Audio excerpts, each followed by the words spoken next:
Welcome back everyone. Today, we dive into One Piece chapter 1136, The Land That Awaits the Sun. This chapter is packed with mythology, character revelations, and subtle foreshadowing, setting the stage for what promises to be an epic showdown. From the mystery of Holdem's hidden base to the duality of the sun god Nika and Loki's tragic parallels to Odin, this chapter brings together themes of freedom, legacy, and redemption. Let's break it all down. The cover story this week brings us a surprising development. Tama, Yamato, and Speed, after defeating Holdem, force him to reveal his hidden base. The base is not only mysterious, but oddly shaped like Who's Who's mask, raising questions about its origins and connection to the Tobi Roppo. Could this base have been part of the Beast Pirates' contingency plans, or was it something tied to Who's Who's obsession with Nika? The very design of the base suggests a deeper significance, one tied to the mysteries surrounding Kaido's empire. This leads to another pressing question.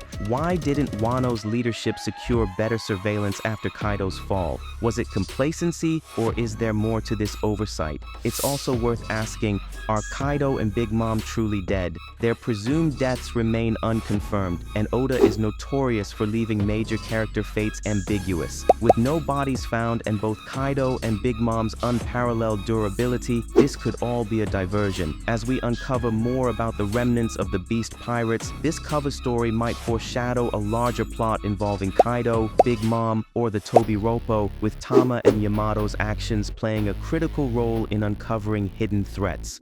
The chapter's main storyline takes us deeper into the lore of Elbaf, focusing on the sun god Nika. For the giants, Nika is more than a myth, it's a figure of duality. One version of Nika is a liberator, freeing the oppressed and bringing hope, while the other is a destructive force, wielding immense power to bring chaos. This duality reflects how cultural myths evolve, shaped by interpretation and history.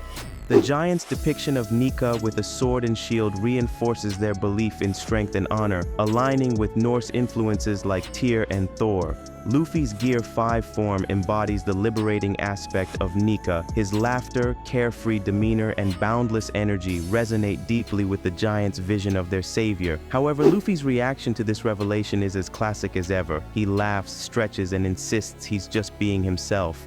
As Luffy shares Loki's story with the crew, we see a range of reactions that highlight their personalities and roles within the crew. Luffy. Optimistic and trusting, Luffy's decision to share what Loki told him shows growth as a leader. He wants his crew involved in the decisions, reflecting the deeper bond they've built. Nami.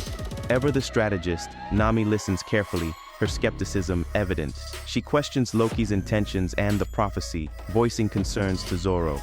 Zoro's distrust of Loki is immediate. He warns Luffy not to be too trusting, his protective instincts driving his caution.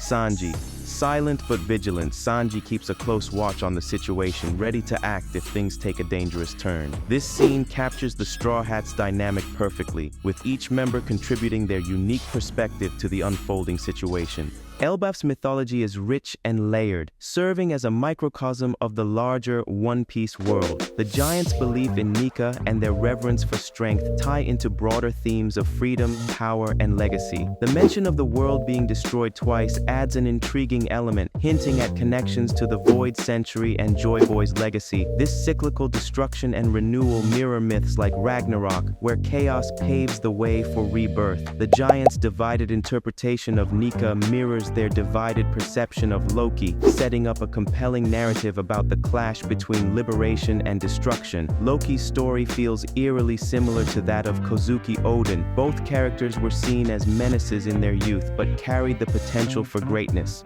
Loki's burden of prophecy, his misunderstood actions, and his struggle to balance personal desires with duty mirror Odin's journey. Key parallels include youthful chaos.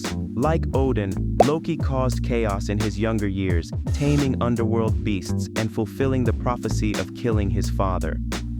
Just as Wano was divided over Odin, the giants are split in their opinion of Loki. Some see him as cursed, while others believe he has the potential for redemption. Luffy, true to form, empathizes with Loki, choosing to believe in his potential rather than judging him based on his past. This mirrors Luffy's ability to inspire and trust others even in the face of uncertainty.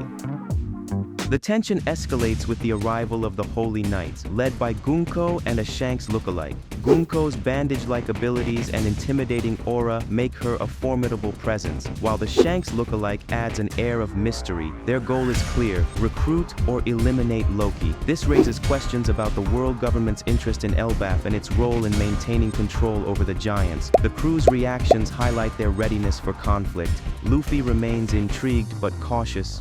Zoro prepares for a potential fight, his instincts on high alert. Nami stays observant, analyzing the situation for weaknesses. Sanji positions himself protectively near the crew. At its core, this chapter explores the balance between freedom and oppression. Luffy's embodiment of liberation contrasts sharply with the rigid control represented by the Holy Knights. The giants' hope in Nika reflects their desire to break free from these constraints, making Luffy's role in their story all the more significant. One Piece. Chapter 1136 is a masterful blend of lore, character dynamics, and world building. From the unresolved mysteries of Kaido and Big Mom to the rich mythology of Elbaf, every element adds depth to the series. The Straw Hats' reactions to Loki, the Giants' reverence for Nika, and the looming threat of the Holy Knights set the stage for a climactic showdown. This chapter reminds us that One Piece is not just about battles, it's about freedom, legacy, and the courage to challenge fate.